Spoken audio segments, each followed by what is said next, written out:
ሁላችሁንም በጌታ በኢየሱስ ክርስቶስ ስም ሰላም እላችኋለሁ። እንደምን አላችሁ? እግዚአብሔርን በጣም እኔ የማመሰግነው ስለዚህ እድል ምንም ጊዜም ቢሆን በእግዚአብሔር ቤት መቆም የእግዚአብሔርን ጸጋ ላካፍላችሁ ነው የመጣሁት። እናንተም የእግዚአብሔርን ጸጋ ልታካፍሉኝ ነው የመጣሁት። ስለዚህ ሁለታችንም እንደዚሁ ነው እና ይሄ መታደል ነው። በጣም ደስ ይላል። እግዚአብሔር ይመስገን።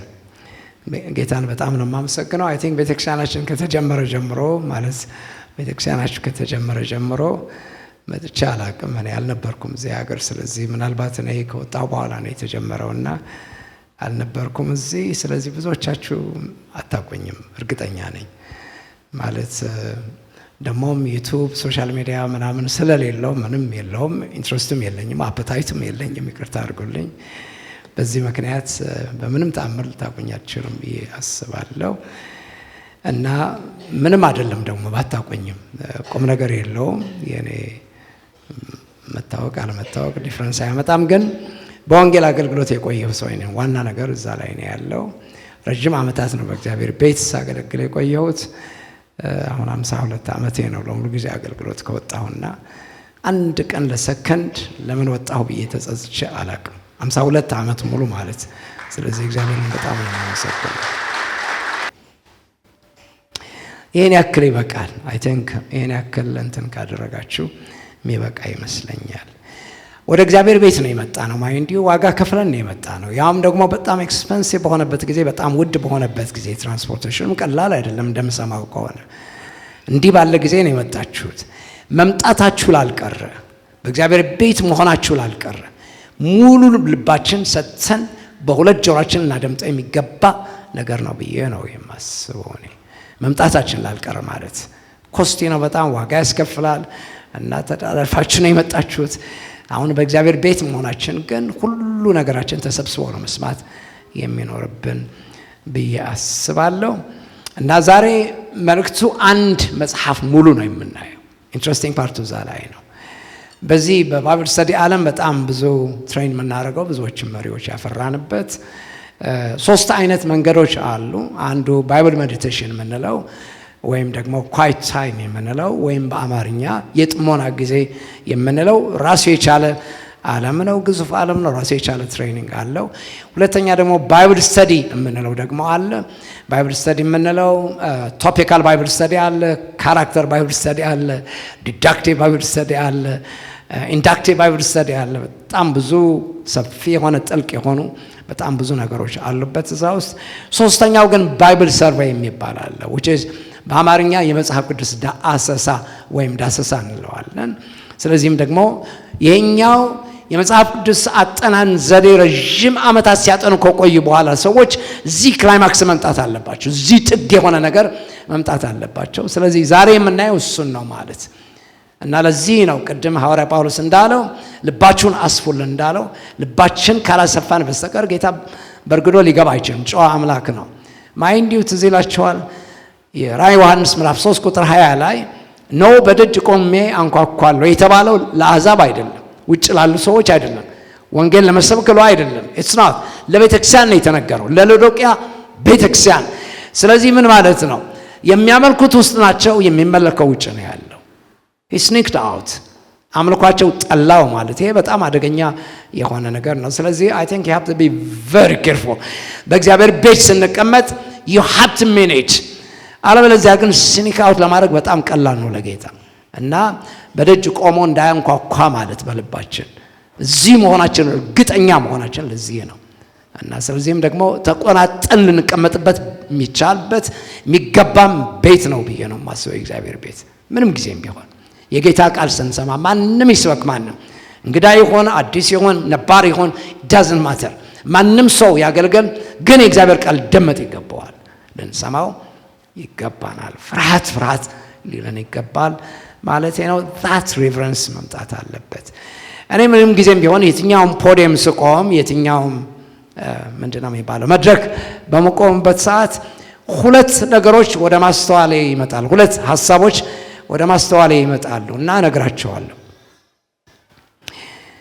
አንዱ ምንድነው ለራሴ ነው የምለው I always say I am not the message እላለሁ። እኔ መልእክቱ አይደለሁም። እኔ የሚበላ የሚቀመስ የሚላስ ምንም ነገር ስለሌለኝ ለዚህም መበቃም ስላልሆንኩኝ መልእክት አይደለሁም። I am not the message። ሁለተኛው ለራሴ የምለው ደግሞ I am not the messenger either እላለሁ። መልእክተኛውም አይደለሁም ጨርሶ። የሰውን ልብ መኮርኮር አልችልም። እኔ በሰው ህይወት ውስጥ መግባት አልችልም። ልባችሁ ውስጥ መግባት አልችልም። ነፍሳችሁን ማጽናናት አልችልም።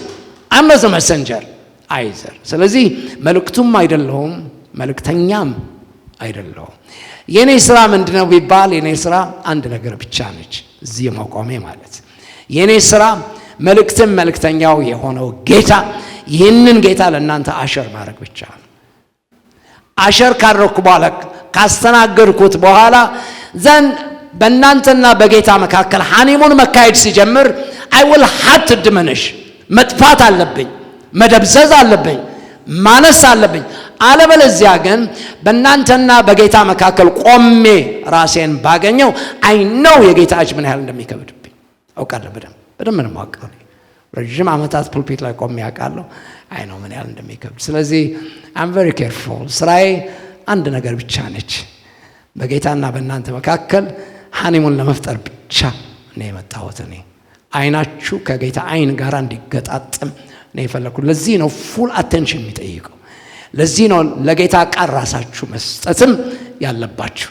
ስለዚህም ደግሞ በፍርሃት በመንቀጥቀጥ ሪቨረንስ ኖሮን ስንቀመጥ ብቻ ነው የጌታ ቃል በመካከላችን።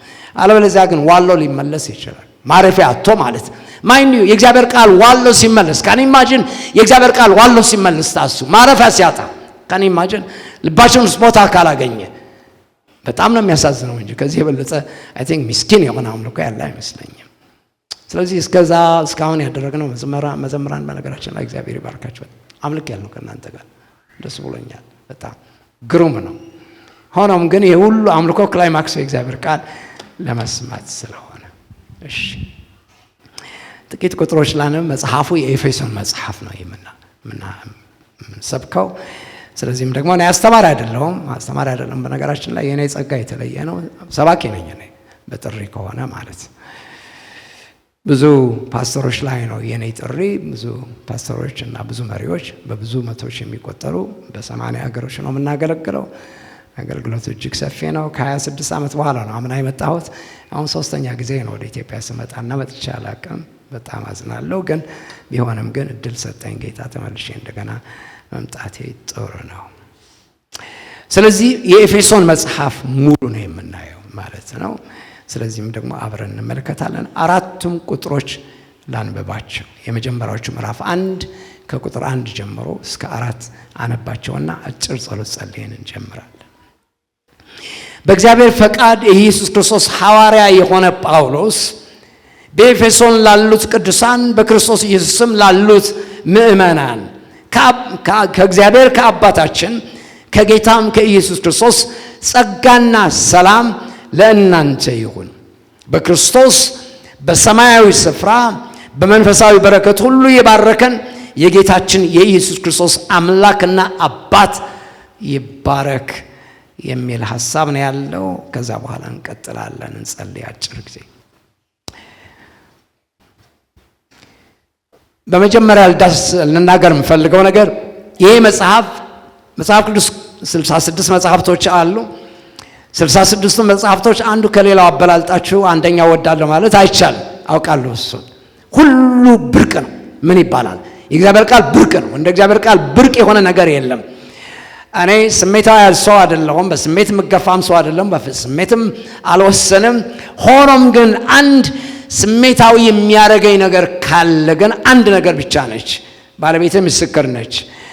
አብረን ስናጠና እኔና አመባ 40 ዓመታችን ነው። ከ40 ዓመት በላይ በጋብቻ ቆይተናል። 40 ዓመት ሙሉ አብረን እናጠናለን። የጌታ ቃል ስናጠና የጌታ ቃል መገለጥ ከመጣልኝ ከዚህ በፊት ባልገባኝ መንገድ አዲስ ነገር መረዳት ሲጀምር መገለጥ ሲመጣልኝ ያኔ ፈጽሞ ልቆጣጠር አልችልም። ስሜቴ እንደ እብድ ነው ሆነው ከመሬት ምንድነው ከወንበሬ እነሳለሁ፣ ራሴን ይዛለሁ፣ አለቅሳለሁ፣ ይገርመኛል፣ ደነቃለሁ። እስከ ዛሬ ድረስ እየተደነቁ የኖርኩ ሰው ነኝ ማለት ነው። I'm always amazed። ይሄ ሀብትና ባለጠግነት ነው የእግዚአብሔር ቃል ማለት።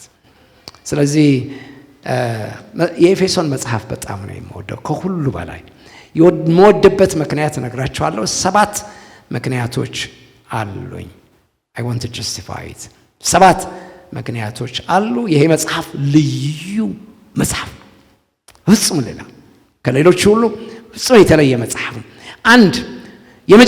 አንደኛው ነገር ያለ ምክንያት የተጻፈ መጽሐፍ ከዚህ መጽሐፍ ሌላ መጽሐፍ የለም። ያለ ምክንያት ብያለሁ። ያለ ምክንያት ምንም አይነት ምክንያት የለውም። ሐዋርያ ጳውሎስ አንዲት ቤተክርስቲያን ልትሆን የሚገባት ነገርና ያለችበትን ሁኔታ የሚገልጽ ሙሉ የሆነ ባለጠግነት ያለው መጽሐፍ ነው። ያለ ምክንያት የተጻፈ መጽሐፍ የኤፌሶን መጽሐፍ ብቻ ነው። ሌላ ሁሉ በምክንያት ነው የተጻፉት። ቆላስያስ በሉት፣ ተሰሎንቄ በሉት፣ ጢሞቴዎስ በሉት፣ ሌሎች መጽሐፍቶች በሙሉ በምክንያት የተጻፉ ናቸው። የኤፌሶን መጽሐፍ ብቻ ነው ያለ ምክንያት የተጻፈ። አንደኛው እሱ ነው። ሁለተኛው ልዩ የሚያደርገው ይሄ መጽሐፍ እጅግ የተወደዱ መሪዎች ያገለገሉበት ቤተክርስቲያን ነው። የታደለች ቤተክርስቲያን ነች። አስገራሚ የሆነች ቤተክርስቲያን።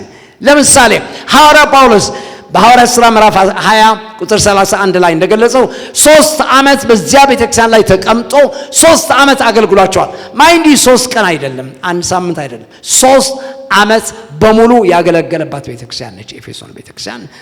እንዴት የታደለች ቤተክርስቲያን!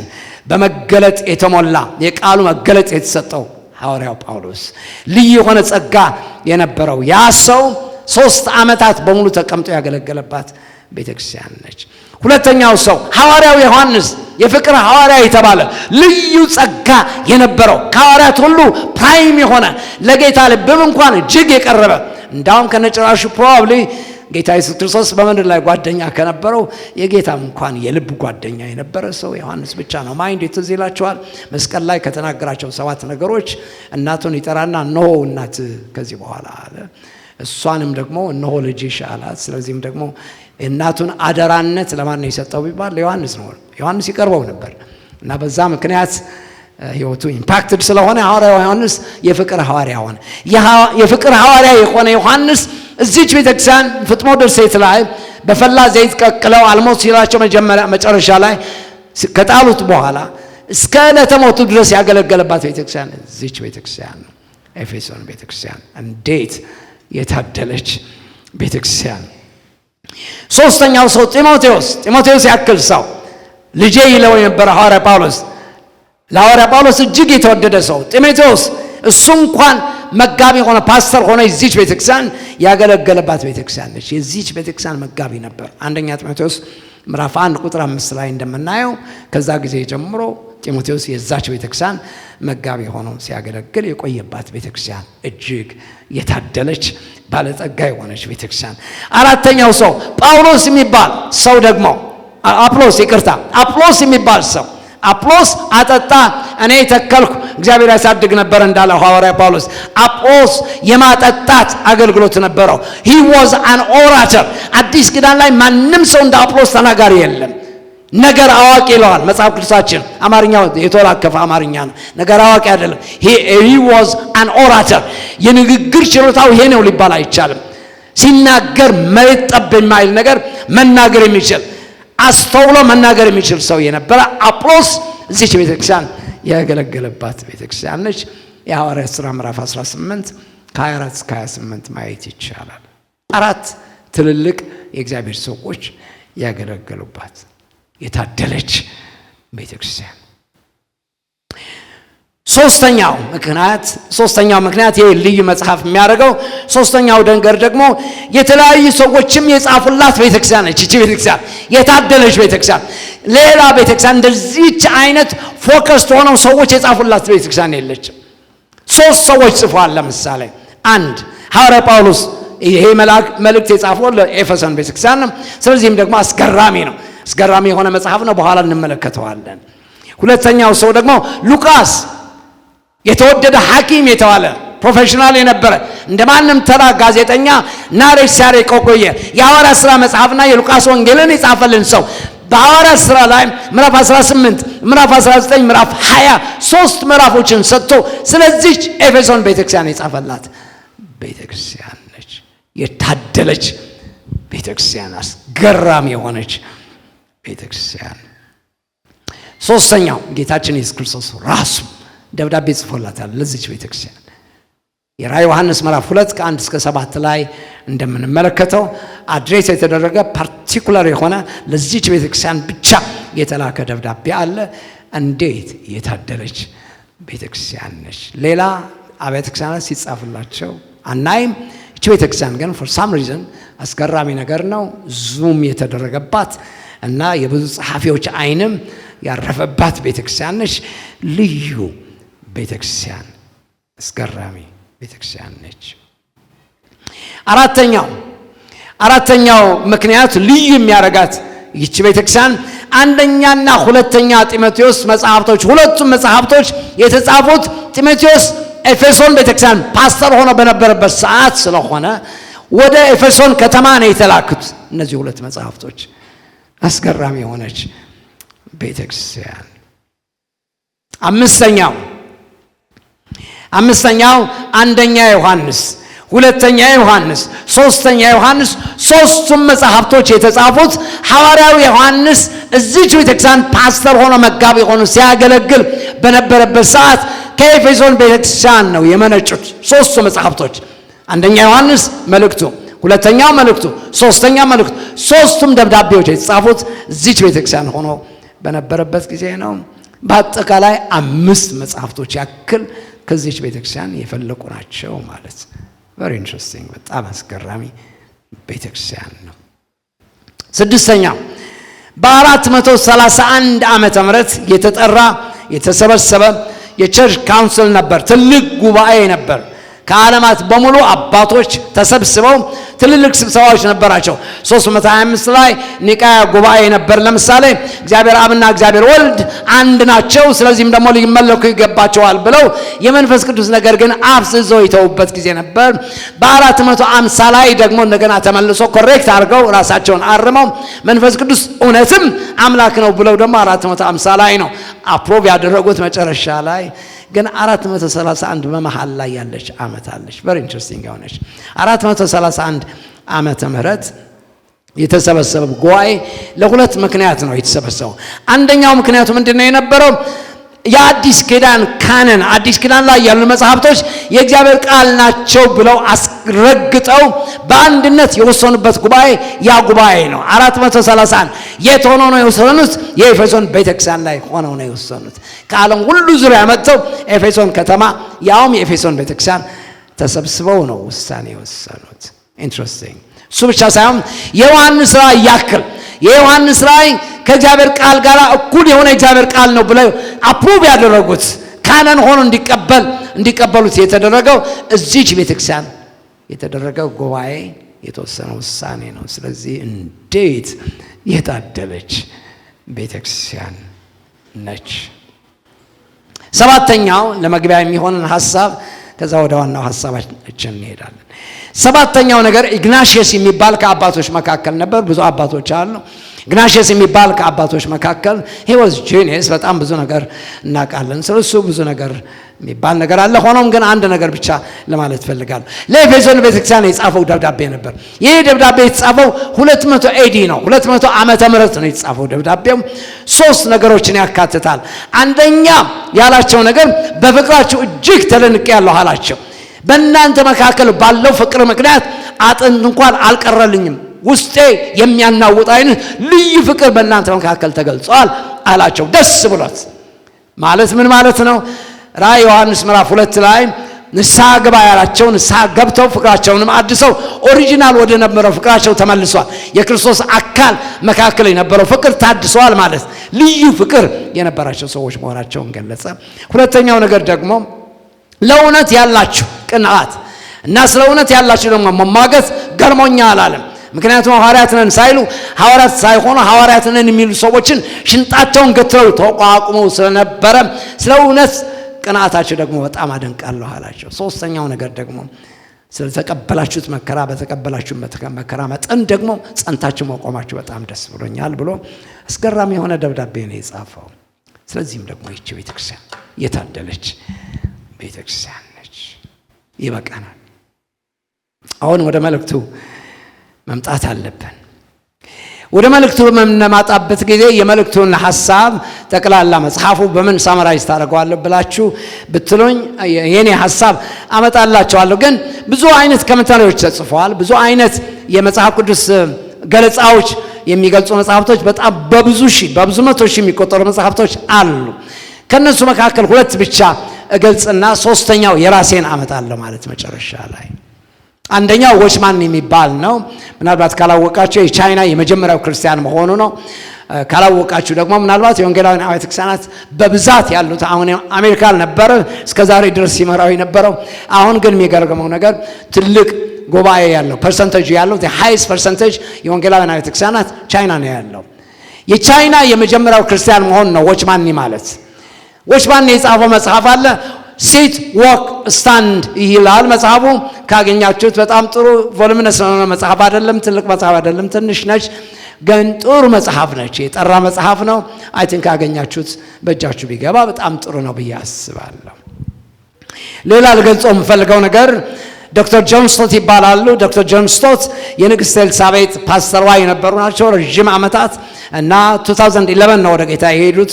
ምናልባት በወንጌላውያን አብያተ ክርስቲያናት ፖፕ የሚባል ነገር የለም እንጂ ፖፕ ቢኖረው ኖሮ ዶክተር ጆን ስቶት ነበር የሚሆኑት። በዓለም አስገራሚ ሰው ናቸው። 45 መጽሐፍቶች 50 መጽሐፍቶች ያክል ጽፈዋል። አስገራሚ ናቸው። አንዱ መጽሐፋቸው የኤፌሶን ኤክስፖዚሽናል አስገራሚ የሆነ ኮሜንታሪ ያላቸው በጣም ጥሩ መጽሐፍ ነው። ካገኛችሁት በጣም ጥሩ። የኔ ሜንተር ሆነው 35 ዓመት ነው ያገለገሉኝ እና በቅርበት በአመት 3 ጊዜ 4 ጊዜ እንገናኝ ነበር። አስገራሚ ሰው ናቸው። እሳቸው ውስጥ ያለው ሐሳብ የጥበብ የእውቀት ባለጠግነት ማመን የሚያቀት ሰው ናቸው። እሱም ካገኛችሁት በጣም ጥሩ። አሁን የራሴን ላምጣ። እኔ ምን አልኩት እንዲመቸኝ ማለት ይህ መጽሐፍ እንዲመቸኝ ሳይሆን መጽሐፉ ስለሚል ነው። ከሌላ አላመጣሁትም። መጽሐፉን ሳጠናው ረጅም ዓመታት ነው ያጠናሁት። ሳጠናው I came up with an idea። የመጣብኝ ምንድነው እሱ ISR አልኩት። ወይም እንዲመቸኝ የአሜሪካንን ሲስተም ወሰድኩና IRS አልኩት። IRS ማለት ኢንተርናል ሬቨኒው ሰርቪስ ነው። IRS ማለት በአሜሪካ ሲስተም IRS መጣ ማለት ቢዝነሳችሁ ላይ መንግስት ቢመጣ ይሻላችኋል። ፖሊስ ቢመጣ ይሻላል። ሲአይዲ ወይም ደግሞ ሲአይኤ መጣ ወይም የሆነ ነገር መጣ ቢባል ይሻላል። IRS በጣም ከባድ የሚያስፈራ የሚያስጨንቅ ድርጅት ነው። ራሱ የቻለ ዓለም ነው። በሱ ስም ነው የሰየምኩት።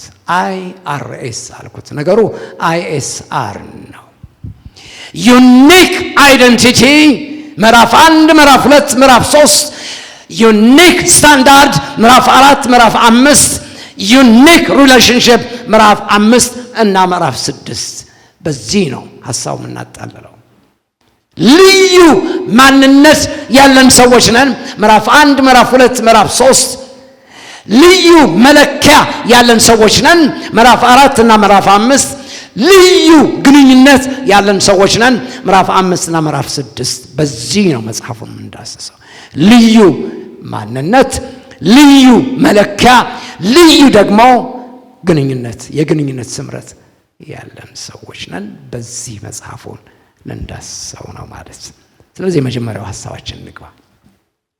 ልዩ ማንነት ያለን ሰዎች ነን። እኛ በወንጌላውያን አብያተ ክርስቲያናት ስር ያለነው ክርስቲያኖች፣ አማኝ የሆኑ ሰዎች ልዩ ማንነት ያለን ሰዎች ነን። የኛ አይደንቲቲ ምስያ የለውም፣ ተወዳዳሪ የለውም። ከማንም ጋር ሊመሳሰል የማይችል ሊመጣጠን የማይችል ልዩ የሆነ አይደንቲቲ፣ ልዩ የሆነ ማንነት ያለን ሰዎች ነን። ማንነታችን ዲፋይን ያደረጉት 4 ነገሮችን እነግራቸዋለሁ። አንደኛው የመዳናችን መሰረት እና ቁንጮ የሆነው ዋና ምንጭ የሆነው አንኳር የሆነው ፒላር ራሱ ደህንነታችን ራሱ በስላሴዎች ላይ መመስረቱ። ስላሴዎች ኢንቮልቭ ያደረገ ደህንነት ያለው ህዝብ እንደ እግዚአብሔር ህዝብ የመሰለ ህዝብ የለም። ለምሳሌ ምዕራፍ 1 ቁጥር 3 እና ቁጥር 4 ላይ ቁጥር 3 ተመልከቱ።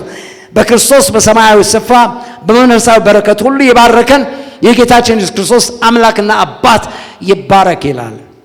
በግልባታ ነው በነገራችን ላይ መጽሐፍ ቅዱሳችሁ for heaven's sake ጋዜጣ የፈለጋችሁ ማድረግ ትችላላችሁ። ሌላ መጽሐፍ እንደፈለጋችሁ።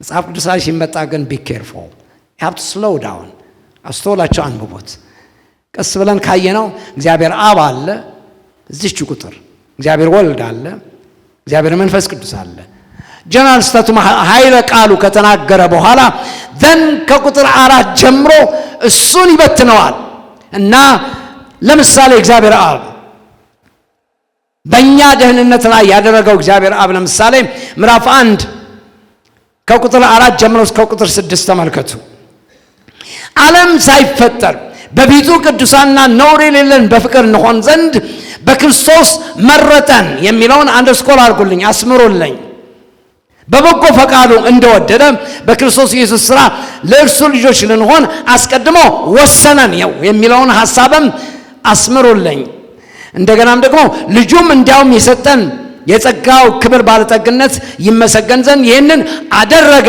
የሚለውም ሐሳብ ተመልከቱ ዓለም ሳይፈጠር መልካችን ሳይታወቅ ምናችን ሳይታወቅ ዘራችን ሳይታወቅ ባክግራውንዳችን ሳይታወቅ ዳራችን ሳይታወቅ ሀብታችን ንብረታችን ሳይታወቅ ትምህርታችን ሳይታወቅ ምንም ነገር ሳይኖረን ባዶ እያለን ዓለም ሳይፈጠር እኛን መረጠን ነው የሚለው አስቀድሞ ያወቃቸውን እነዚህን ደግሞ ጠራቸው የጠራቸውን እነዚህን ደግሞ አጸደቃቸው ያጸደቃቸው እነዚህን ደግሞ አከበራቸው እንደተባለ ሮሜ ምዕራፍ 8 ላይ አስገራሚ ነገር ነው ይሄ ሰዎች እናንተን የሚወዱበት ምክንያት አላቸው መልካችሁ ሊወዱ ይችላሉ አይ ዶንት ኖ ሀብታችሁ ሊወዱ ይችላሉ ዝናችሁ ሊወዱ ይችላሉ ክብራችሁ ሊወዱ ይችላሉ ሹመታችሁ ሊወዱ ይችላሉ ወይንም ደግሞ ትምህርታችሁ ሊወዱ ይችላሉ some sort of እንትን ወይ ሀብታችሁ ወደው ሊሆን ይችላል የሚያደንቋችሁ የሆነ ነገር ሊኖር ይሆናል ሰዎች በዚህ ምክንያት ሊወዳችሁ ይችላል እግዚአብሔር ግን ምናችሁም ሳይታወቅ ነው የወደዳችሁ ምናችንም ሳይታወቅ አንድ ነገር ሳይኖረን ሰው ሳያቀን መልካችን ሳይታወቅ ቅርጽ ሳይኖረን ሼፕ ሳይኖረን መልክ ሳይኖረን ቁመና ሳይኖረን ሀብት ሳይኖረን ንብረት ሳይኖረን አስቀድሞ እግዚአብሔር መረጠን አስቀድሞ እግዚአብሔር ወደደን ያልተጨበጨበ ምንድነው የሚጨበጨው ሪሊ በእውነት አስገራሚ ነው እንጂ በጣም አስገራሚ ነው እንጂ በጣም አስገራሚ ነው ከዛ ደግሞ እግዚአብሔር ወልድ ምዕራፍ 1 ከቁጥር 7 ጀምሮ እስከ 11 ድረስ 7 እስከ 11 እንደዚህ ይላል በውድ ልጁም እንደ ጸጋው ባለጸግነት መጠን በደሙ የተደረገ ቤዛነታችን አገኘን እርሱም የበደላችን ስርየት ጸጋውንም በጥበብና በአእምሮ ሁሉ አበዛለን በክርስቶስ ለማድረግ እንደወደደ እንደ ሐሳቡ የፈቃዱን ምስጢር አስታውቆናልና በዘመኑ ፍጻሜ ይደረግ ዘንድ ያለውም ሐሳቡ በሰማይና በምድር ያለውን ሁሉ በክርስቶስ ለመጠቅለል ነው ይለዋል ማይንድ ዩ ጌታችን ኢየሱስ ክርስቶስ በመስቀል ላይ እኛን ስለወደደ ማይንድ ዩ he paid the price እኛን እንከፍል የነበረውን ዋጋ ከፈለልን መስቀል ላይ ተቸንክሮ ተሰቃይቶ ደሙን አፍስሶ በዋጋ ገዛን we are redeemed እንዳውም ከነጭራሹ አስገራሚ ነገር ነው በዋጋ የተገዛን ሰዎች ነን ደሙ ያፈሰሰልን ሰዎች ነን ደሙ ያፈሰሰልን ሕዝብ እንደ እግዚአብሔር ሕዝብ የትኛውም ሕዝብ የለም ጌታችን ኢየሱስ ክርስቶስ ወዶና ፈቅዶ ራሱን አሳልፎ የሰጠለት እንደ እግዚአብሔር ሕዝብ የመሰለ ሕዝብ የለም አስገራሚ ነው we are unique የተለየን እንጂ ልዩ ሰዎች ነን አስገራሚ ነው ከዚያ ሶስተኛው ደግሞ ስለ መንፈስ ቅዱስ ሥራ እንመለከታለን ምዕራፍ 1 ከ12 ጀምሮ እስከ 14 ያለው ሐሳቦችን ተመልከቱ በክርስቶስ አስቀድመን ተስፋ ያደረገን እኛ ለክብሩ ምስጋና እንሆን ዘንድ ነው እናንተም ደግሞ የእውነትን ቃል ይኸውም የመዳናችን ወንጌል ሰምታችሁ ደግሞም በክርስቶስ አምናችሁ በተስፋውም በመንፈስ ቅዱስ ታተማችሁ እርሱም የርስታችን መያዣ ነው ይለዋል ይሲ ርስት ያለን ሰዎች ነን ደስትን ያለን ሰዎች ነን ተስፋ ያለን ሰዎች ነን የተስፋችን ምንድነው የሚባለው ማረጋገጫ እንዲሆን ጋራንቲ እንዲሆን ግን በመንፈሱ አተመን ነው የሚለው በመንፈስ ቅዱስ የታተመን ሰዎች ነን ሌላ ልትሆኑ አትችሉም ሌላ አይደንቲቲ ሊኖራችሁ አይችልም you're already sealed off በመንፈስ ቅዱስ የታተምን ሰዎች ነን ለጌታ የተለየን ሰዎች ነን we are set apart ከዓለም የወጣን ሰዎች ነን በመንፈስ ቅዱስ ማህተም የታተምን ሰዎች ነን የጌታ ማህተም ስላለ እንደፈለክ መሆን አትችልም ካንዶት ለምን ቢባል ይሄ ጌታ በመንፈስ ቅዱስ ምን አደረገን አተመን ነው የሚለው ልዩ ሰዎች ነን እኛ። በጣም ልዩ፣ ደህንነታችን ልዩ ነው። የኛ መዳን እግዚአብሔር አብም እግዚአብሔር ወልድም እግዚአብሔር መንፈስ ቅዱስም ኢንቮልቭ ያደረጉበት ትልቅ ስራ ነው። እግዚአብሔር አብ ዓለም ሳይፈጠር ጀምሮ የሰራ ጌታችን ኢየሱስ ክርስቶስ ደግሞ በጊዜ ውስጥ መጣና የኛን ሥጋ ለብሶ he became one of us። ከዛ በኋላ እኛን በደሙ ዋጀን። መንፈስ ቅዱስ ደግሞ መጣና ማህተም አደረገብን፣ አተመን። ከዚህ የበለጠ ልዩ የሆነ ፍጥረት የለም። በእውነት ጌታ እናመስገን። በእውነት እግዚአብሔር ሊመሰገን ይገባዋል። ልዩ ሰዎች ነን፣ ልዩ ሰዎች ነን። ሁለተኛው ነገር ደግሞ ልዩ የሚያደርገን የጥበብና የመገለጥ መንፈስ ቢሰጠን፣ የልባችንም አይኖች ቢበሩ። መቼም ይሄ አይን የፈጠጠው አይን አይደለም አይናችን። ተስፋ አደርጋለሁ እናንተ እኮ the real you are not እዚህ የሚታየው አይደላችሁም። ጭራሽ ውስጣችሁ ያለው ነው። እናንተ ሪል እንትናችሁ ውስጥ ነው ያለው። ሪሊ ካሰባችሁት የፈጠጠው አይናችን አይደለም። አይናችን ዋናው አይናችን የልባችን አይኖች ናቸው። የልባችን አይኖች ከበሩ 3 ነገሮች ታስተውላላችሁ ይላል ሐዋርያ ጳውሎስ ምዕራፍ 1 ከ15 እስከ 19 ያሉ ቁጥሮች 3 ነገሮች ይጠቅሳል። አንደኛው የመጥራቱ ተስፋ ምን እንደሆነ ታውቃላችኋል። አይናችሁ የልባችሁ አይኖች ቢበሩ፣ ውስጣችሁ ቢከፈት፣ ማየት ብትችሉ፣ መገለጡ ቢመጣላችሁ፣ የተጠራችሁበት መጠራት ክቡር ነው የሚለው for granted አትወሰዱት ነው የሚለው። እና ብዙዎቻችን የሚገርማችሁ ነገር የደህንነት ደስታችን እየጠፋ ነው ያለው። ጌታን ተላመድ ነው። አመታት አለፈና ቆጠርንና 30 ዓመት 40 ዓመት ተባለና 20 ዓመት ተባለና እና ረሳ ነው ከነጭራሹ። ድሮ ያስፈነድቀን የነበረ ደህንነታችን አሁን የለም ከነጭራሹ። እና እንደምናምንቴ ነገር ቆጠር ነው እና እንደሚድኑ ነገር እንደሚገባን እንዳውም we deserve it ብለን እናስባለን። እንዳውም የማይገባን ነገር ጌታ አድርጎ እያለ እንደሚገባን ቆጥረዋለን እኛ። we don't deserve it በምንም መልኩ። ላሳያችሁ ሕዝቅኤል ምዕራፍ 16 ላይ ጻፉትና በኋላ ታነቡታላችሁ። ሰፊ ሐሳብ ስለሆነ ሐሳቡ ግን ናሬት አደርገዋለሁ። ከ1 እስከ 63 ስለሆነ 63 ቁጥሮች ናቸው። ሕዝቅኤል 16 ከዕለታት አንድ ቀን ይላል አንቺ በምድረ በዳ ላይ በነበርሽበት ሰዓት በደም ተለውሰሽ እድፋም ልብስ ለብሰሽ የተቀዳደደም ደግሞ ሻማ ለብሰሽ በሐዘን ላይ ልብሽ ወድቆ መሬት ላይ የተንከባለሽ አፈር ተደባይተሽ በነበርሽበት ሰዓት አጋዥ አጥተሽ እጅ የሚዘረጋ ሰው አጥተሽ ሰው ሁሉ አክንተፍ ብሎሽ ወደ አንቺ የሚቀርብ ሰው በጠፋበት ዘመን አይቼ ራራሁልሽ፣ ከመሬትና ከአፈርም አነሳሁሽ፣ የተለወሽበትም ደም አነጻሁሽ፣ ሰውም አደረግኩሽ፣ አጠብኩሽም፣ እንዳውም ከነጨራሹ ልብሴንም አለበስኩሽ፣ የጸጋ ልብሴን አለበስኩሽ፣ ከዛም አልፌ ካባም ደረብኩልሽ። እናም ደግሞ ከዚያም አልፌ እንዳውም ከነጨራሹ በአሕዛብ ነገሥታት ዘንድ ክብር እንድታገኝ ብዬ የኔ የራሴን ሞገስ ሰጠሁሽ። እናም ደግሞ ከአሕዛብ ነገሥታት ጋር አብረሽ መቆም የምትችይበት ደረጃ ላይ አደረስኩሽ። በኋላ ግን አንቺ ተመልሰሽ ውለታዬን ረስተሽ ያዳንኩሽን መዳን ረስተሽ ተመልሰሽ ወደ ግልሙትናሽ ሄድሽ። ከአሦራውያን ጋር አብረሽ ተኛሽ፣ ሰውነትሽንም ገለጥሽ፣ አደባባይ ላይ ዝሙት ሰራሽ። ከባቢሎን ጋር፣ ከግብፅ ጋር፣ ከአሕዛብ ነገሥታት ጋር ራስን ገልጠሽ አየውሽ። ተመልሰሽ በደም ለወሱሽ፣ አደባያዩሽም፣ አቆሰሉሽም፣ አደሙሽም። መጨረሻም ተስፋ ቆርጠሽ እያለቀሽ በነበርሽበት ሰዓት፣ ተስፋ በሌለሽ ሰዓት፣ ሁሉ በጨለመብሽ ሰዓት መልሼ እንደገና ልቤ አልችል ብሎ መልሼ ራርቼ እንደገና ተመልሼ አነሳውሽ፣ ሰውም አደረግኩሽ። አረን ነው ምን ያህሎቻችሁ ይሄ ደህንነት ጥላችሁ እንደሆነ ነው ያላቅም። ሪሜምበር ከዕለታት አንድ ቀን ሰው አጣችሁ፣ ተጨንቃችሁ፣ መሄጃ ጠፍቶባችሁ፣ አይናችሁ በደም እንባ ተሞልቶ ምን እንደምታደርጉ ጭንቅ ያላችሁ ሰዓት፣ ዓለም የጠበበባችሁ ሰዓት፣ መሄጃ ያጣችሁበት ጊዜ፣ ጓደኛ ያለ አጋዥ ያለ ጓደኛ ያለ አጽናኝ የነበራችሁበት ሰዓት፣ በምድረ በዳ በደም ተለውሳችሁ ምንም ያልነበራችሁ ሰዓት ዲዩ ሪሜምበር ዛት ዴይ ከዛ አፈር ያነሳችሁን ጌታ፣ ከዛ ቦታ ያወጣችሁን ጌታ እንዴት ነው ያጎረሳችሁን እጅ እንደገና መልሳችሁ ለመንከስ አቅሙ ያገኛችሁት? ከየት አገኛችሁት? ከየት አገኛችሁት?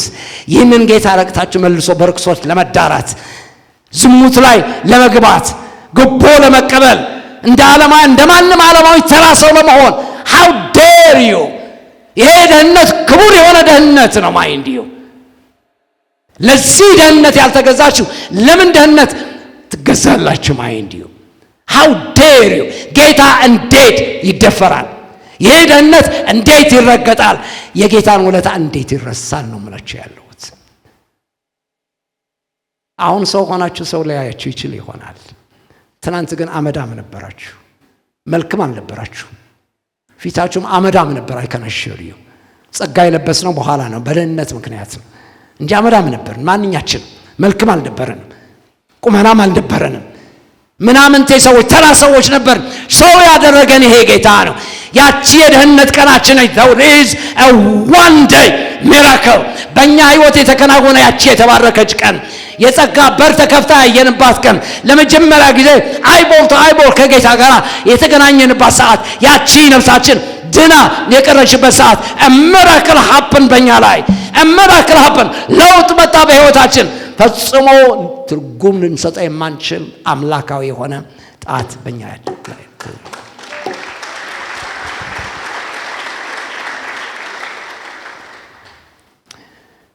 I remember to that day የዛሬ 57 ዓመት አስመራ ከተማ ሄጄ ለረፍት ነው የምሄደው የነበረው። ወላጆቼ ለረፍት ይልኩኝ ነበር። ቻፕል ነበር የሚባለው፣ ሙሉ ወንጌል አልተባለም በዛን ጊዜ።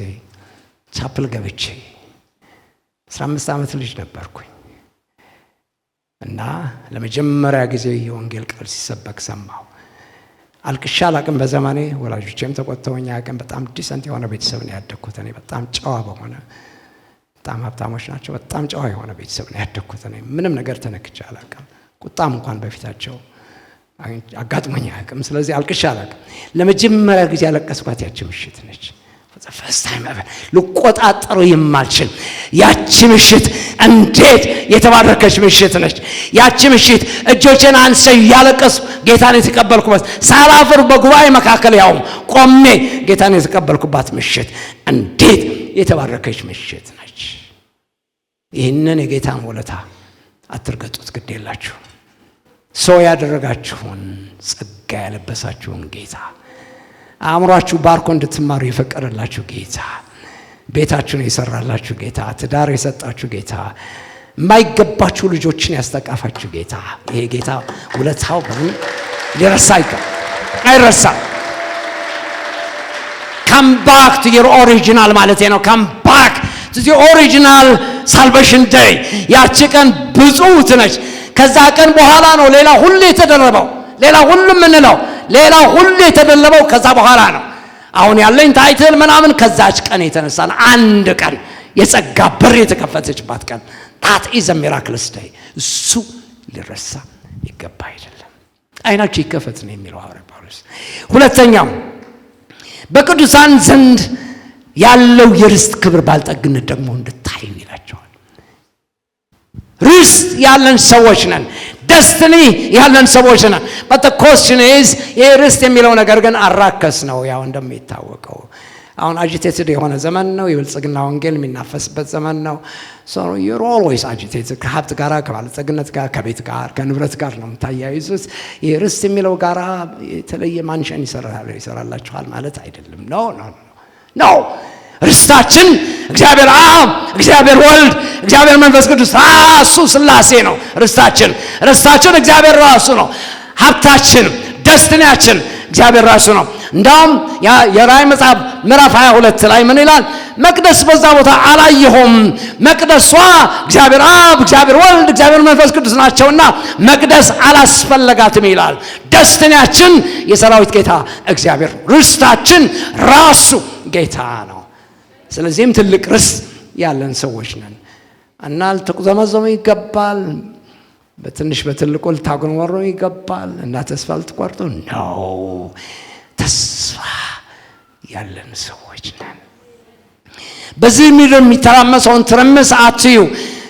ምንም ጊዜ ሁሉ ጊዜ ማሰብ ያለባቸው ነገር 10 ጊዜ ዳመና ቢደምን ከዳመናው በላይ ፀሐይ እንዳለ አትርሱ። ለምን ጭልምንም አይልም? ነገር ሁሉ ድርግም ለምን አይልም? ፀሐይ መኖሯ ግን አይቀርም። ይቀራል ወይ? ሳይንቲፊካሊ አይቀርም። ፀሐይ እንዳለ አትርሱ። 10 ጊዜ ዳመና ቢደምን ነገር ሁሉ ጭልምልም ቢል መንግስታት ቢሳከሩ ግራ ቢያጋባ ምንሄድበት ቢጠፋ የሚገርመው ነገር ግን ስቲል እግዚአብሔር በዙፋኑ ላይ ነው ያለው። ርስታችን የሆነው ጌታ ስቲል አይለወጥም። አንቸንጀብል የሆነ ጌታ፣ የማይለወጥ ጌታ፣ ፊቱም የማይለወጥ ቃል ኪዳኑም የማይለወጥ ሐሳቡም የማይለወጥ ዓላማው የማይለወጥ ጌታ፣ ክቡር የሆነ ጌታ አይለወጥም። ርስታችን አይለወጥም። እንደ ፀሐይ እንደ ጥላ አይለዋወጥም። እግዚአብሔር ቃሉን አይለወጥም፣ አይገለብጥም፣ ምላሱን አይገለብጥም። ጌታ አንዴ ከአፉ ከወጣ ወጥቷል። ርስታችን የሰራዊት ጌታ እግዚአብሔር ነው። but the question is በደህንነታችን መካከልና ቅድም ባልኩት ርስታችን በመቀበላችን መካከል የጊዜ ርቀት አለ። አሁን ያለንበት ዘመን ማለት what do we do with it? በምን መንገድ እንወጣዋለን? አሳል ምን ባላ ያለው አሁን ነው። እሺ ዳን እሺ ርስት አለናል። በመሃል ያለው ዘመንስ ምን እናደርጋለን? ያለው ቫኪዩምስ ምን ይሞላዋል ብንል ሐዋርያ ጳውሎስ ያለው ነገር አለ። ከሁሉ የሚበልጥ የኃይሉ ታላቅነት ምን እንዲሆን ይለዋል። ጌታችን ኢየሱስ ክርስቶስን ከሞት ያስነሳው ያው መንፈስ የሞተው መንፈሳችን ሊያስነሳ የሚችል፣ መከራችን ሊያስረሳ የሚችል፣ ሐዘናችን ከላያችን ላይ ሊገፍ የሚችል፣ ሊያጽናና የሚችል፣ ሊያበረታን የሚችል፣ ጉልበት የሚሆነን ፒላር የሆነ የመንፈስ ቅዱስ ኃይል አለ። የመንፈስ ቅዱስ ኃይል አለ። ጥሎን የሚሄድ ጌታ አይደለም። there is that power of the Holy Spirit። ይህ ኃይል ደግሞ ክርስቶስን ከሞት የሞትን ኃይል አጥፍቶ ያስነሳ ኃይል ነው። ከሞት ያስነሳ፣ የሞተው ነገራችሁ ማስነሳት የሚችል፣ የሞተው ምዕራፋችሁ መክፈት የሚችል፣ የሞተው ሰውነታችሁ እንደገና መልሶ ህይወት መስራት የሚችል፣ የታመሙ ሰውነታችሁ መፈወስ የሚችል፣ ህይወት መስጠት የሚችል የመንፈስ ቅዱስ ኃይል አለ።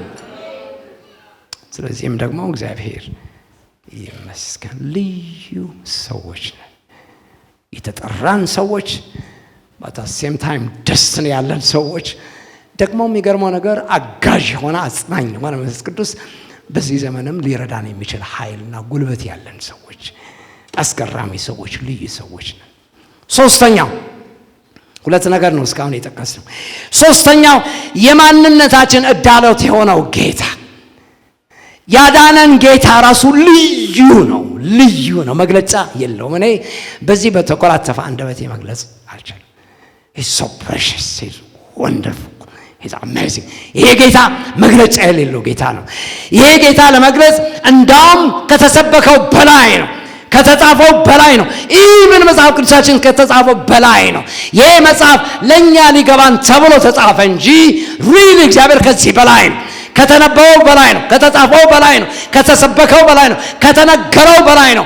ተናጋሪዎች በሙሉ ተሰብስበው ልሳናቸው በሙሉ ቢሰበሰብ መግለጫ የሌለው ጌታ። ስለዚህም ደግሞ የዳንበት ጌታ ራሱ ልዩ ነው፣ በጣም ልዩ ነው። 3 ነገሮች ብቻ ለመጥቀስ ፈልጋለሁ በዚህ ውስጥ። አንደኛው ምዕራፍ 1 ቁጥር 19 ላይ ከዚህ መጽሐፍ ነው ያገኘሁት። ከየት ማለት መጣሁት? እዚህ መጽሐፍ ነው ያለው። ቀስ ብላችሁ ካነበባችሁት ይገርማችሁ፣ ብዙ ትሬጀር አለ። አንደኛ ምዕራፍ 1 ቁጥር 19 ጋር ከአለቅነት ከስልጣንም ከኃይልም ከጌትነትም ሁሉ በላይ ነው ይለዋል። ይሄ ጌታ ከአለቆች በላይ ነው፣ ከስልጣናት በላይ ነው፣ ከኃይላትም በላይ ነው፣ ከጌትነትም በላይ ነው። ይሄ ጌታ ያመነው ጌታ ልዩ ነው። ከአለቆች ሁሉ በላይ የሆነ፣ ከጌቶች ሁሉ በላይ የሆነ፣ ከነገስታት በላይ የሆነ፣ ከስልጣናት በላይ የሆነ፣ ተወዳዳሪ የሌለው ምስያ የሌለው ጌታ፣ ልዩ የሆነ ጌታ ስለሆነ ልዩ ሰዎች ነን። እኛ በእውነትም የታደልን ሰዎች ነን። የዚህ ጌታ ልጆች መሆናችን ያኮራል። በጣም ከአለቅነት ከስልጣን ከኃይል ከጌትነት ሁሉ በላይ የሆነ ጌታ ስለሆነ የኛ ልዩ ሰዎች ነን። በእውነት እንደምታስቡት ተራ ሰዎች አይደለንም፣ ቁጥር አይደለንም። እኛ ኢትዮጵያ 130 ሚሊዮን ሊኖር ይችላል።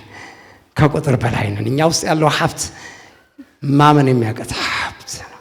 ክንቻሊው ሁለተኛው ነገር ደግሞ ከሚጠራውም ስም ሁሉ በላይ ነው ይላል ምዕራፍ 1 ቁጥር 21 ላይ ከሚጠራው ስም ሁሉ በላይ።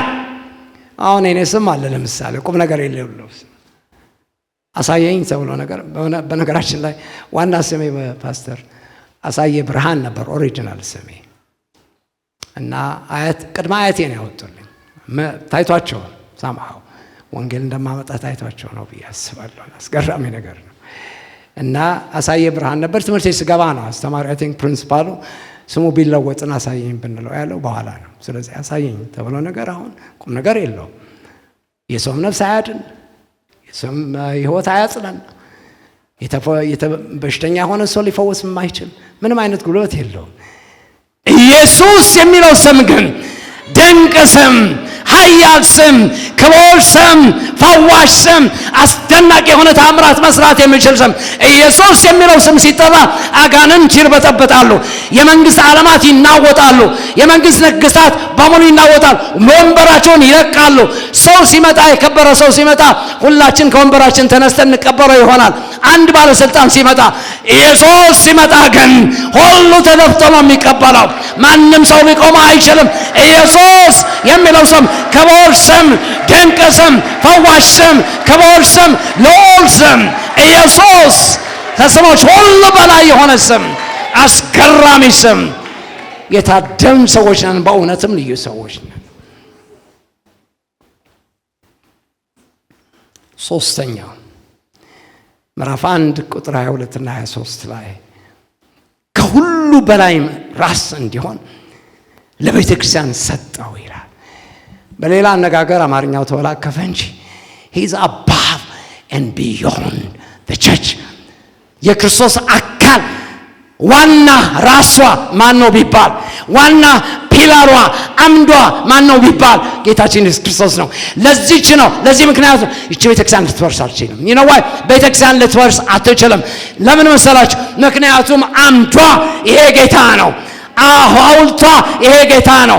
የያዛት ይሄ ጌታ ነው። the power is Christ። ስለዚህም ደግሞ ከክርስቶስ በላይ ማለት ከክርስቶስ አካል በላይ ነው። የቤተክርስቲያን ራስ is above and beyond። ስለዚህም ደግሞ ባለቤትነቱ የማን ነው ቢባል፣ ይሄ አካል የማን ነው ቢባል የክርስቶስ ቤት ነው ይሄ። ስለዚህም ደግሞ እግዚአብሔር ይመስገን ልዩ ሰዎች ነን። ሶስተኛው ይሄ ነው። አራተኛው ልዩ የሚያደርገን ነገር ምዕራፍ 2 ከ1 እስከ 22 ያሉ ሐሳቦች ናቸው። ምዕራፍ 2 ቁጥር 1 እስከ 22 ድረስ ያሉ ሐሳቦች ምንድን ናቸው? ይህ ጌታ ያደረገው አንድ አስደናቂ ነገር አለ። ለሐዋርያ ጳውሎስ ነው ለመጀመሪያ ጊዜ መገለጡ የመጣው። ምዕራፍ 3 ላይ ልታዩ ትችላላችሁ። እንዴት አይነት መገለጥ እንደሰጠኝ ጌታ ተመልከቱ፣ ይሁን ተደነቁ ማላቸው። እንዳውም አስገራሚ ነገር ዘፈስ ረባለሽን የመጣው ለሐዋርያ ጳውሎስ ነው። ማለት ከሁለት ህዝቦች መካከል አንድ አዲስ ኮሚኒቲ እንዳቋቋመ ለመጀመሪያ ጊዜ መገለጥ የመጣው ለጳውሎስ ነው። ለጴጥሮስም አልመጣም፣ ለዮሐንስ አልመጣም፣ ለያዕቆብ አልመጣም፣ ለጳውሎስ ነው የመጣው። ይኸውም ከአይሁድና ከአሕዛብ መካከል ከሁለቱ አጋጭቶ አንድ ህዝብ ያቋቋመ የቋንቋን፣ የብሔርን፣ የዘረኝነትን ነገር አጥፍቶ የጥልን ግድግዳ አፍርሶ አንድ ኒው ኮሚኒቲ ያቋቋመ አንድ ህዝብ ያመጣ ጌታ ስለሆነ ልዩ ህዝቦች ነን። this community is unique። ስለዚህም ደግሞ አትንኩት፣ don't do it። የክርስቶስ አካል በቋንቋ ምክንያት አይከፋፈልም፣ በዘር ምክንያት አይከፋፈልም። ዘረኝነት የሚባል ነገር፣ ብሔር የሚባል ነገር እዚህ መምጣት አይችልም። if you want to play that go out። እዚህ አይደለም ቤቱ፣ ይሄ የእግዚአብሔር ቤት ነው። ልዩ አካል ነው። ይሄ የክርስቶስ አካል ነው። ከቋንቋ፣ ከነገድ፣ ከባህል፣ ከለያየ ነገር አምጥቶ ቀምሮ ቀምሞ አንድ ያደረገው ህዝብ ነው። ልዩ ህዝብ ነው። don't touch። ይህንን ህዝብ ሊነካ አይገባም፣ አይነካም። በእኔ ትንሽ ቤት 8 ሰዎች ነን። አሁን ከልጆቼ ጋራ ከልጄም ባር ጋራ 8 ሰዎች ነን እና በእኛ ቤት 100% አማራ አለ፣ 100% ኦሮሞ አለ ከወለጋ፣ 100% ከጉራጌ አለ፣ 100% ከትግራይ አለ። 4 ብሔሮች በኔ ቤት በኔው በትንሿ ቁንጣር በምትተክል ቤት 4 ብሔሮች አሉ። this is a kingdom of God። የእግዚአብሔር መንግስት እንደዚህ ካልሆነ ታዲያ ምን ከዚህ የጎደለ ነገር ታዲያ ምን ይቸልሜ በብሔሬ ተጣብቤ ቢሆን በቋንቋ የተጣብቤ ቢሆን ልቤ ቢጠብ ኖሮ እኔ አልሆንም ብዬ አፍንጫዬ ብነፋ አይከናሽሪ ብዙ ነገር ይዛነፋል። ደግሞ እዚህ መጥቼ ስብከት ለመስበክ እችላለሁ አልችልም። የእግዚአብሔር መንግስት ሰፊ ነው። አንድ ህዝብ ነው ይሄ ሰንዴው ከመነቼ። ስለዚህም ደግሞ እዚህ በቋንቋ በብሔር በምናምን አይቻልም፣ በዘር መለያየት አይቻልም። ዶንት ዱ ኢት ነው። ይሄ የእግዚአብሔር ህዝብ ነው፣ የእግዚአብሔር ቤት ነው። ይሄ የክርስቶስ አካል አይከፈልም። the moment you do that የመጨረሻ ጠላታችሁ መሆን እኔ ነኝ። I will fight against you። የክርስቶስ አካል አይከፈልም። ሐዋርያት አንድ ዶክትሪን ነበራቸው። ምን ይሉት ነበረ? ሲን ኦፍ ላቭ ይሉታል።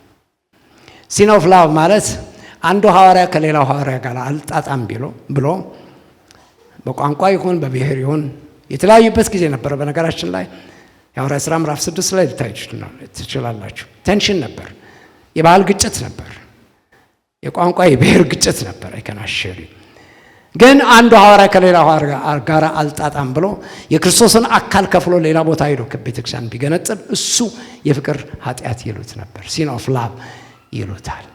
በዚህ ስለሚያምኑ አንዳቸውም ገንጥለው ሲወጣ አታያቸው። ከዛ በኋላ ሉተር፣ ካልቪን፣ ዞንግሊ፣ ጆን ዌስሊ በሙሉ አባቶች አንዳቸውም የሞተች በምትመስል ቤተክርስቲያን እያሉ እንኳን አንዳቸውም ቤተክርስቲያን ገንጥለው ሲወጡ አታያቸው። they didn't do it። የክርስቶስ አካል አይከፈልም። በተለይ በቋንቋ በብሔር በምናምን በዘር ምክንያት በምንም ተአምር የክርስቶስ አካል አይከፈልም፣ አይቻልም። ካደረጋችሁትም ኃጢአት ነው፣ ነውር ነው፣ በደል ነው። ስለዚህም ደግሞ ልናስተውል ይገባል። ልዩ ነን፣ በጣም ውብ ነው የክርስቶስ አካል። ምክንያቱም አቃምሮ አዳምሮ አንድ ያደረገን ጌታ። በቋንቋ የማንገናኝ ኢቭን ከባለቤት ጋር በቋንቋ አንገናኝም፣ በአስተዳደግ አንገናኝም፣ በቤተሰብ አንገናኝም። አስተዳደጋችን ልዩ፣ ቋንቋችን ልዩ። እንዴት አንድ ቤተሰብ፣ አንድ አካል፣ አንድ ፋሚሊ ኤግዛክትሊ መሆንም ያለበት እንደዚህ ነው። ስለዚህም ደግሞ ልናስብ ይገባል። ስለዚህ ልዩ ሰዎች ነን። 4 ነገሮች ነው የጠቀስኩት። ወደ ሁለተኛው ሐሳባችን ቶሎ መጨረስ አለብን። ይቅርታ አድርግልኝ ፓስተር። ሁለተኛው ልዩ መለኪያ ያለን ሰዎች ነን። ምዕራፍ 4 ከቁጥር 1 ጀምሮ እስከ ምዕራፍ 5 ቁጥር 20 ያሉ ሐሳቦች ናቸው። 3 ነገሮች ቶሎ ብዬ እጠቅሳቸዋለሁ። አንደኛው ልዩ መለኪያ ወይም ዩኒክ ስታንዳርድ ያለን ሰዎች ነን። አንዱ መለኪያችን ምንድነው? አንድም ነን፣ ልዩም ነን። ዩኒቲ ኢን ዳይቨርሲቲ የምናምን ሰዎች ነን። ስለዚህ ዳይቨርሲቲያችን ማመን አለብን። we have to accept it። በባልና ሚስት መካከል ያለው መጓተት you know why you're trying to squeeze her እና ዩኒፎርሚቲ ኖሯት አንተ እንድትመስል ነው ጨፈልቃት ያለው እና ኃይለኛ የሆነች ሚስት ከሆነች ደግሞ ባሏን ጨፈላል ቃሱ እንድትመስል ነው የምትፈልገው። አይቻልም። you just have to accept the diversity። በእግዚአብሔር ቤት ልዩ ሰዎች ነን። አንጓተት። በእግዚአብሔር ቤት ላይ ክልክል አይነሳ። በተለያየ በአገልግሎት ምክንያት መሳሳብ አያስፈልግም። accept the diversity። ከዛ በኋላ ዩኒቲውን መጠበቅ ትችላለን። ዩኒፎርሚቲን አይደለም እንፈልገው ያለን ዩኒቲ ነው መጠበቅ ያለብን። ኢን ዳይቨርሲቲ መጠበቅ አለብን ብዬ አስባለሁ። ሁለተኛው የመንፈስን አንድነት የመጠበቅ ደግሞ ግዴታ አለብን። መለኪያችን የተለየ ነው። ከዓለማውያን የማይጠብቀው ነገር ከኛ ግን ይጠብቃል። ሐሜታ በእግዚአብሔር ቤት አይቻልም። የእግዚአብሔርን ቤት የሚያፈርስ ነገር አይቻልም። መለያየት አይቻልም። ሐሜታ አይቻልም። አገልጋዮቻችሁን አትሟቸው። ዶንት ዱ ኢት። ጸጋቸውን አትጋፉ። ዶንት ዱ ኢት። ይሄ እግዚአብሔር ቤት ነው፣ ሊከበር ይገባዋል። ጥንቃቄ ያስፈልገዋል። የመንፈስን አንድነት የመጠበቅ ግዴታም አደራም አለብን ማለት ልዩ ሰዎች በመሆናችን ምክንያት ምዕራፍ 4 ከቁጥር 25 እስከ 31 አንዳንዶቻችን በጣም ፈቃሮች ነን፣ ለስላሳዎች ነን፣ ፈሰሴ ነን። ሰዎችን ለመቀበል አንቸገርም፣ ከሰው ሁሉ ጋር አብረን ለመሆን አንቸገርም። ባት የሚገርመው ነገር ያንን ያክል ፍቅር ኖሮንም እውነት በውስጣችን ግን የለም። ኃጢአት ሲደረግ እያየን አይናችን እንጨፍናለን። በደል ሲደረግ እያየን አይናችን እንጨፍናለን። ስለዚህ እውነት በውስጣችን የለም። አንዳንዶቻችን ደግሞ ሐቀኞች ነን። ሽንጣችን ገትረን መማገን እንችላለን። ግንባራችን እንደባጮት ድንጋይ አጠንክረን ሰዎችን መካፈል እንችላለን። ፕሮብሌሙ ግን በቋንቋችሁ ላይ የሚገርመው ነገር ግድፍ የሆነ ቋንቋ ነው የምትናገሩት። የሰውን አጥንት የሚሰብር፣ የሰውን ነርቭ የሚነካ፣ የሰው ሕይወት የሚያበላሽ ሀርሽ የሆነ ንግግር ከአፋችሁ ይወጣል። እውነት ነው ነገሩ፣ ግን ደግሞ በጸጋ አልተለወሰም። ግርድፍ የሆነ ቋንቋ በመናገራችሁ ምክንያት የብዙ ሰዎችን ጸጋ ትጋፋላችሁ። ኤፌሶን ቤተክርስቲያን ፍቅር እውነት ነበራት፣ ፍቅር አልነበራትም። የቲያጥሮን ቤተክርስቲያን ፍቅር ነበራት፣ ግን ደግሞ ፍቅሩ የኢሞራሊቲ ሴክሱዋል ኢሞራሊቲ፣ ዝሙት፣ ርኩሰት፣ መዳራት የነበረባት ቤተክርስቲያን ነች። እውነት አልነበራቸው። ስለዚህ ጥጋ አትያዙ ማለት ነው። ጥጋ አይቻልም። የሀብት ባላንሴት በአንድ በኩል ፍቅር ይኖራችሁ፣ በሌላ በኩል ግን እውነት ይኖራችሁ። ሶስተኛው የቅድስና መለኪያም ያለን ሰዎች ነን። ልንቀደስ ይገባል። ቅድስና ለእግዚአብሔር ቤት ይገባል። አብዛኛዎቻችሁ ወጣቶች ናችሁ። እግዚአብሔር ያልሰጣችሁን ሰው ለመንካት አትችሉም። ዶንት ዱ ኢት። ርኩሰት መዳራት አይቻልም። በየአፓርትመንት መንዘላዘል አይቻልም። በየመንገዱ መሄድ አይቻልም። ቤተክርስቲያን ካልፈቀደች በስተቀር ዲስፕሊን መደረግ አለባችሁ። ቅድስና ለእግዚአብሔር ቤት ይገባል። ንጽህና ለእግዚአብሔር ቤት ይገባል። አለበለዚያ ዋይልድ የሆነ የሄደ ህብረተሰብ ነው። ባለፉት 20 ዓመታት በቀደም ሙሉ ወንጌል ሲናገር ነበር። ባለፉት 20 ዓመታት አብሮ መተኛት ሳይጋቡ አብሮ መተኛት፣ ዝሙት መስራት በ500% እያደገ ነው የመጣው። ተጠንቀቁ ማለት ነው። በእግዚአብሔር ቤት ይሄ አይገባም፣ ነውር ነው። ለእግዚአብሔር ቤት አይመጥንም። ይሄ ዝሙት ከፈለጋችሁ ዓለም ሂዱ። ኖን ቤት ይሄ እግዚአብሔር ቤት ንጽህና ይገባል፣ ቅድስናም ለእግዚአብሔር ይገባል ማለት ይሄ ነው።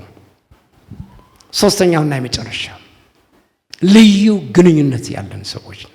አይውሽ ጊዜ ኖሮኝ ባሰፋው ጥሩ ነበር፣ ግን ጊዜ ወሰድኩኝ። በጣም ይቅርታ።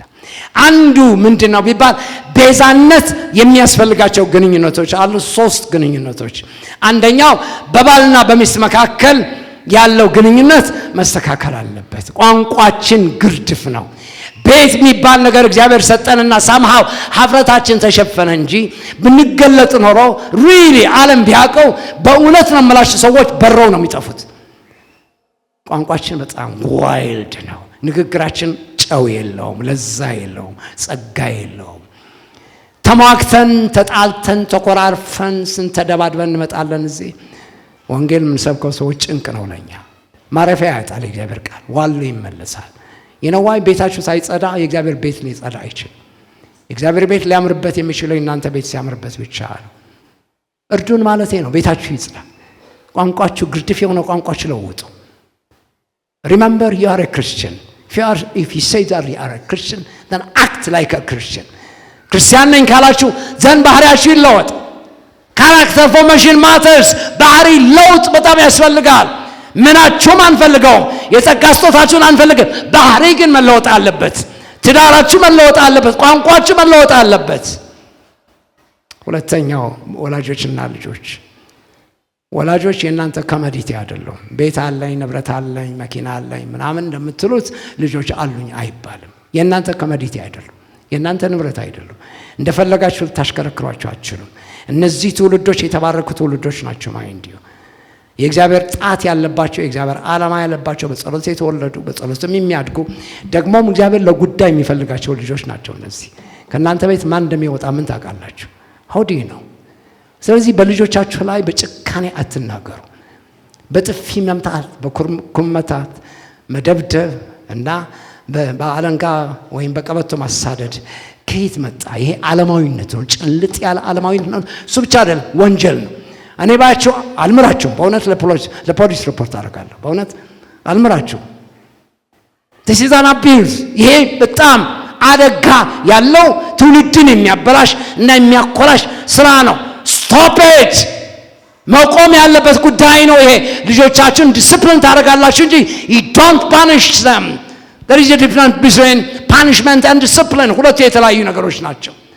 ወንጌል የሰበኩትን መስማት ትችላላችሁ። ላስት ዊክ ቀጠና 2 ላይ ልትሰሙ ትችላላችሁ። ስሙት ደግሞ። ሶስተኛው በአሰሪዎችና በሰራተኞች መካከል ያለው ግንኙነትም መታደስ አለበት።